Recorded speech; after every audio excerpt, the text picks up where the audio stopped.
आपने बहुत स्मार्टली 3 सीटें दे दी। ऐसे ही राजकुमार भाटी जी, आपने 17 सीटें राहुल गांधी को दे दी, जिसमें से 7 आप कभी जीते नहीं। और आम आदमी पार्टी संसद में के चुनावों में कैसा करती है संजीव झा जी, वो आप बेहतर जानते हैं। और राहुल गांधी, पंकज जी झुंझुना बजा रहा है, he is very happy. BJP को तो कोई दिक्कत ही नहीं है, गौरव भाटिया इज ओके, उनकी पार्टी को फर्क ही नहीं पड़ता। आप लोग खुश हो रहे हैं कि हो गया अलायंस, हो गया अलायंस। संजीव झा जी, आप तो अपनों को ही ठग रहे हैं। हंस रहा है संजीव झा जी। देखिए, मुझे लगता है एस सर, जब से ये अलायंस की बात हो रही है, आपकी ओपनिंग कमेंट से क्या मुझे हंसी आती है। अच्छा। कि आप क्यों इतने बौखलाए हुए हैं। मैं कहां, मुझे लगता है कि ये बौखलाहट दर्शा रही है ना, भारतीय जनता पार्टी तो परेशान है ही। हाँ। लेकिन आप इस तमाम चीजों में मीन मेख निकाल रहे हैं कि ये उसको कमजोर सीट दे दिया, ये मजबूत सीट दे दिया। आप चिंता न करें, कोई सीट कमजोर, कोई सीट मजबूत नहीं, जनता मजबूत है और जनता बदला लेने के लिए तैयारी है। और आपने बिल्कुल ठीक कहा कि भगवान राम के प्राण प्रतिष्ठा होते ही भारतीय जनता पार्टी एक्सपोज होने लगी है। आप देखिए ना, सुप्रीम कोर्ट में इलीगल जो इलेक्टोरल बॉन्ड को लेकर सुप्रीम कोर्ट ने कहा यह इलीगल है। और मैं नहीं, भारतीय जनता पार्टी के फायर ब्रांड नेता सुब्रमण्यम स्वामी जी ने कहा कि अब नरेंद्र मोदी जी को इस्तीफा दे देना चाहिए, क्योंकि ये इलीगल बॉन्ड के जरिए पैसे इकट्ठा किया है। और दूसरी तरफ आप देखिए कि चंडीगढ़ में रंगे हाथ पकड़े गए कि किस तरह से भारतीय जनता पार्टी वोटों की चोरी करती है। अभी तक तो लोग केवल शक करते थे कि भारतीय जनता पार्टी वोटों की चोरी कर रही है, और तमाम तरह के घटना दिखे कि कैसे विधायक खरीदते हैं ये, कैसे वोट खरीदते हैं ये। लेकिन भगवान ने कहा कि इस बार रंगे हाथ एक्सपोज करना है, और रंगे हाथ चंडीगढ़ में ये पकड़े गए वोटों की चोरी करते हुए, और पूरे देश के लोगों ने इसको लाइव देखा। तो अब जनता सावधान हो गई है। अब जनता एक साथ कर रही है कि इतना वोट दे दो कि ये 25% चोरी भी कर ले तो भी इनके खाते में सीट ना आए। चूंकि मैं अब डिबेट तो इस बात पे होनी चाहिए ना कि 10 साल में जो आपने 14 में कहा था कि महंगाई कम करेंगे, उस महंगाई का क्या हुआ। आप यूपी में बाकी बात तो कर रहे हैं, पर इसकी बात नहीं कर रहे हैं कि यूपी में आज हजारों नौजवान सड़कों पर है। वो कह रहे हैं हमें नौकरी नहीं मिल रही, और जब नौकरी निकालते हो तो पेपर लीक हो जाता है और उसको सिलेक्टेड लोगों को सिलेक्शन हो जाता है, एग्जाम कैंसिल करो। लोग सड़कों पर आंदोलन कर रहे हैं। चर्चा इस पे होनी चाहिए ना कि ऐसी क्या नौबत आ गई कि आज नौजवान सड़कों पर आंदोलन कर रहा है, आज किसान आंदोलन कर रहा है। और फिर मैं रिपीट करूंगा, इन्हीं के नेता सुब्रमण्यम स्वामी जी ने कहा कि किसान की जो मांग है, मैं इकोनॉमिस्ट होने के नाते कह रहा हूं, बिल्कुल जायज मांग है, और मोदी जी को इस मांग को पूरा करना चाहिए। ड्रोन से आंसू गैस नहीं छोड़ना चाहिए। अच्छा। ये मैंने इनके अपने नेता कह रहे हैं। ओके। तो मैं आज ये कह रहा हूं कि आज देश की जनता ये जानना चाह रही है कि 10 साल पहले जो आपने महंगाई को कम करने का वादा किया था, जो आपने 2 करोड़ नौकरी देने का वादा किया था, उस वादे को क्या हुआ। किसान को आपने ही कहा था 14 के भाषण में, तो आपने रोकर कह दिया था कि भाई एमएसपी की लीगल गारंटी होनी चाहिए। तो नहीं जवाब लेते हैं ना बीजेपी। तो इसीलिए जवाब नौजवान हो, चाहे किसान हो, चाहे गृहिणी हो, सब परेशान है। ओके संजीव झा जी, जवाब गौरव भाटिया जी, उसके बाद तीनों वरिष्ठ पत्रकारों के पास आ रहा हूं जी। गौरव जी। सर्वप्रथम तो संत रविदास जी की जयंती आज है, और बनारस में यशस्वी प्रधानमंत्री जी ने उनकी मूर्ति का अनावरण किया है।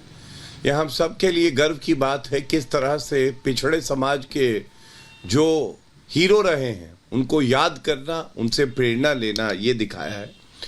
लेकिन अब मैं पापी आप पे आता हूं जो कट्टर बेईमान है, और मैं इतना ही कहूंगा, शुरुआत में ऐसा कोई सगा नहीं जिसे अरविंद केजरीवाल ने ठगा नहीं। अब देखिए किस किस को ठगा है। सबसे पहले उन्होंने ठगा अपने साथी मनीष सिसोदिया को भी, उनको जेल भिजवा दिया। जिनको कट्टर ईमानदार का सर्टिफिकेट देते थे, 1 साल से जेल में सड़ रहे हैं, गाना गा रहे हैं, कब आओगे अरविंद, तुम्हारी याद सताती है, रात में नींद नहीं आती है, आ जाओ मेरे पास, तुम ही तो किंग पिन हो। लेकिन अरविंद केजरीवाल तो सरगना है, उनका दिमाग तो बहुत तेज चलता है जब भ्रष्टाचार की बात आती है। फिर ठगा उन्होंने संजय सिंह को ठगा, उनको भी जेल में पहुंचा दिया, 4 महीने से वो भी जेल में है। फिर उन्होंने स्कूली बच्चों को ठगा, स्कूली बच्चों को बता रहे थे क्लासरूम में पढ़ाएंगे, टॉयलेट में बैठा के कहते यही क्लासरूम है, वो भी एक घोटाला कर दिया। फिर अब उसके बाद ये जो सीट शेयरिंग हो रही है, आज देश की जनता मन बना चुकी है 400 प्लस सीटें एनडीए को और 370 प्लस भाजपा को देगी। मैं पूछना चाहता हूं उत्तर प्रदेश के और दिल्ली के संदर्भ में, मैं तो डंके की चोट पे कहता हूं 80 में 80 आएंगी उत्तर प्रदेश में, दिल्ली में 7 आएंगी। 2014 में भी ऐश्वर्या जी, 2019 में भी 7 सीटें हमारे पास आई थी, इनको मिला था अंडा। मैं ये कह रहा हूं इनसे, आप बताओ कितनी सीटें आएंगी आपकी दिल्ली में? आप कमजोर थे तभी तो गठबंधन करना पड़ा, अगर मजबूत होते तो अकेले दम पे करते। और सबसे बड़ी बात है, अपनी बीवी की कसम ली कि राजनीति में नहीं आऊंगा, राजनीति में आ गए। अपने गुरु अन्ना हजारे को ठगा, अपने बच्चों की कसम ली कांग्रेस से समर्थन नहीं लूंगा, ले लिया। जब सरकार गिरी उन्होंने कहा कांग्रेस के साथ कभी हाथ नहीं मिलाऊंगा, मिला लिया।